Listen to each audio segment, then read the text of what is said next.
زکوٰۃ اور نذر۔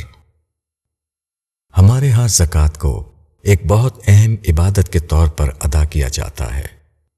بہت سے لوگ جو نماز نہیں بھی پڑھتے زکوٰۃ بڑی پابندی سے دیتے ہیں، تاہم ہمارے ہاں لوگ زکوٰۃ کو غریبوں کی مدد کا ایک ذریعہ سمجھتے ہیں۔ انہیں نہیں معلوم کہ زکوٰۃ اصل میں کیا ہے اور کیوں ادا کی جاتی ہے۔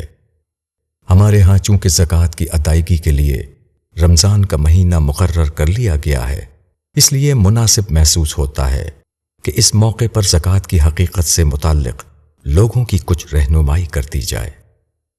زکوٰۃ اپنی حقیقت کے اعتبار سے نذر ہے۔ نذر کا مطلب یہ ہے کہ انسان اپنے مال کا ایک حصہ اپنے معبود کو راضی کرنے کے لیے بطور نذرانہ اس کے حضور پیش کر رہا ہے۔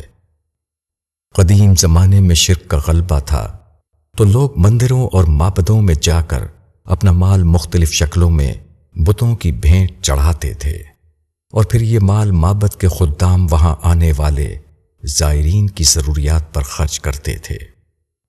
اسلام نے اس صورتحال کو تبدیل کیا۔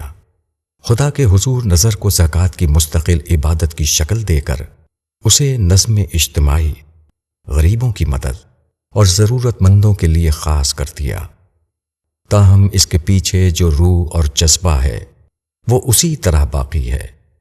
آج بھی جب کوئی شخص زکوٰۃ ادا کرتا ہے تو وہ کسی انسان کو کچھ نہیں دے رہا ہوتا، بلکہ اپنا سر اور دل جھکا کر، اپنے دونوں ہاتھ پھیلا کر، لہجے میں عاجزی اور پستی پیدا کر کے دراصل اللہ تعالیٰ کو پیش کرتا ہے۔ البتہ جو شخص سر اٹھا کر، احسان جتلا کر، دبنگ لہجے کے ساتھ انسانوں کو زکوٰۃ دینے کی کوشش کرتا ہے، اس کا مال تو خرچ ہو جاتا ہے، مگر پروردگار عالم کی بارگاہ سے ایسے شخص کو سند قبولیت نہیں ملتی، اس لیے کہ خدا کی بارگاہ میں کوئی گردن اس قابل نہیں کہ بلند ہو کر شرف قبولیت حاصل کر سکے۔ اس کے حضور صرف عاجزی اور پستی قبول ہوتی ہے۔ زکوٰۃ دینے اور انفاق کرنے والوں کو سمجھ لینا چاہیے کہ وہ انسان کو دے رہے ہیں تو بلا شبہ سر اٹھا کر دیں، لیکن مال اگر رب کی نظر کر رہے ہیں تو سر جھکا ہوا رکھیں۔ یہی در قبولیت کا راستہ ہے۔ ابو یحییٰ